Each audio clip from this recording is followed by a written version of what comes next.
বলতে কি দুনিয়া তো ক্ষণস্থায়ী, চাই এখানে কোনো কিছু নাই। মহান আল্লাহ পাক রব্বুল আলামিন যা করে বান্দার মঙ্গলের জন্য করে। তাহলে আমার জন্য কোন জায়গায় আমার 3.5 হাত মাটি দেবেন? আমি পৃথিবীতে আমার সবাই কষ্ট দিয়েছে, আমি কষ্ট ছাড়া আমি কিছু পাইনি জগতে, কষ্ট ছাড়া আমি কিছু। মানসিক ভারসাম্যহীন তোফাজ্জেল আর এই পৃথিবীতে নাই। কিছু মানুষ রূপী হায়েনারা তাকে পিটিয়েই শেষ করে দিয়েছে, তার জীবন প্রদীপ নিভিয়ে দিয়েছে। দর্শক মণ্ডলী, এই তোফাজ্জেলের জীবনের মূল্য ছিল মাত্র 2,35,000 টাকা। কারণ তাকে পেটানোর সময় বা তার মৃত্যুর পূর্বে তার 2 আপনজনকে ফোন দেওয়া হয়েছিল। এক হচ্ছে তার ভাবি আর এক হচ্ছে তার মামা। মোবাইলের চুরির দায় আটকা পড়ছে, আপনারা 2 লাখ টাকা দেবেন, যত দ্রুত সম্ভব 2 লাখ টাকা দেবেন, নাইলে কিন্তু আমরা ওরে মারিয়ে ফেলাম। নিতে হলে টাকা দিতে হবে 35,000 টাকা দিয়ে ছাড়াই নেন, নাহলে আমরা ওরা ছাড়বো না, ওরা আরো মারবো। তাদেরকে ফোন দিয়ে একজনের কাছে 35,000 টাকা এবং অন্যজনের কাছে 2 লক্ষ টাকা চাওয়া হয়েছিল। যদি ওই সময় টাকাগুলো দিয়ে দেওয়া হতো তাহলে এই তোফাজ্জেল এই পৃথিবীতে হয়তো এখনো বেঁচে থাকতো।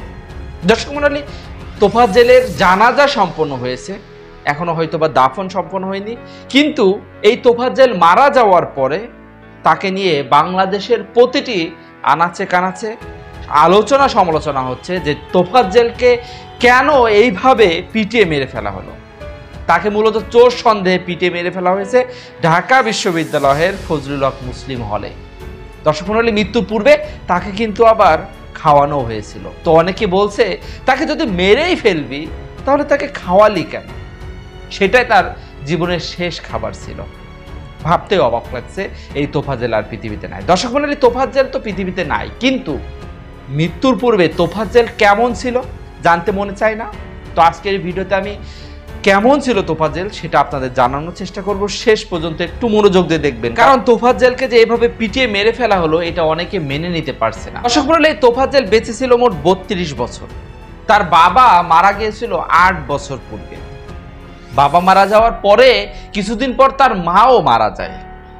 আপন বলতে ছিল শুধুমাত্র একটা ভাই, পুলিশে চাকরি করত, তাও 1 বছর আগে লিভার ক্যান্সারে মারা যায়। একবার ভাবুন তো, যার বাবা মা ভাই আপন বলতে কেউ নাই, সে কিভাবে স্বাভাবিক থাকে? তার আপন বলতে একজন ভালোবাসার মানুষ ছিল, সেও তাকে ছেড়ে চলে যায়।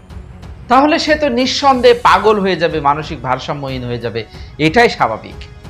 দর্শক মণ্ডলী, এই তোফাজ্জেলের কিছু ভিডিও ফুটেজ এবং ছবি সামাজিক যোগাযোগ মাধ্যমে ভাইরাল হয়েছে, যেখানে কয়েকটা ভিডিও ফুটেজ দেখা যাচ্ছে যে তোফাজ্জেল কতটা মেধাবী ছিল সেটা কিন্তু তার সেই মামাতো বোন বলেছিল। বলছে যে দেখেন ও অনেক মেধাবী ছিল, ওর মা বাবা ভাই বোন সবাই কেউই নাই বলতে। হ্যাঁ, তোফাজ্জেল অনেক মেধাবী ছিল, অনেক মেধাবী ছিল, সেটা তার একটা ভিডিও ফুটেজ থেকে দেখা যায়। সে মানসিক ভারসাম্যহীন, কিন্তু তারপরে অনর্গল ইংলিশে কথা বলছে। I can speak English 20 hours. I believe that Allah is Almighty. So every decision absolutely right. Your reaction, the BMP not people, by the people for the people.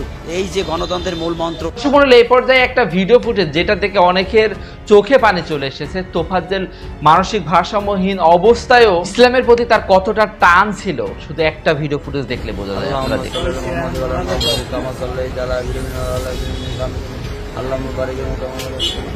আস্তাগফিরুল্লাহ, আস্তাগফিরুল্লাহ। আল্লাহ তুমি আমার এই আস্তাগফিরুল্লাহ 1000 কোটি বছর বাঁচার তৌফিক দান করো।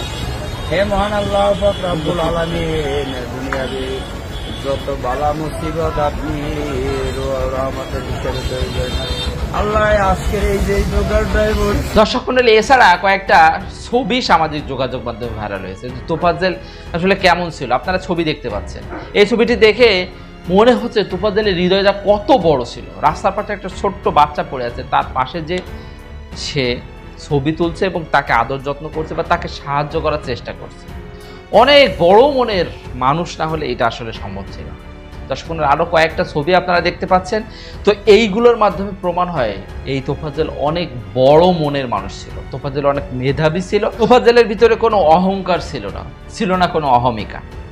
শুধুমাত্র মানুষের দ্বারে দ্বারে ঘুরতো, কেউ একবেলা খাবার দিলে খাবার খেত, না দিলে খেত না, কারণ তার আপন বলতে কেউই ছিল না, কে তাকে দেখাশোনা করবে।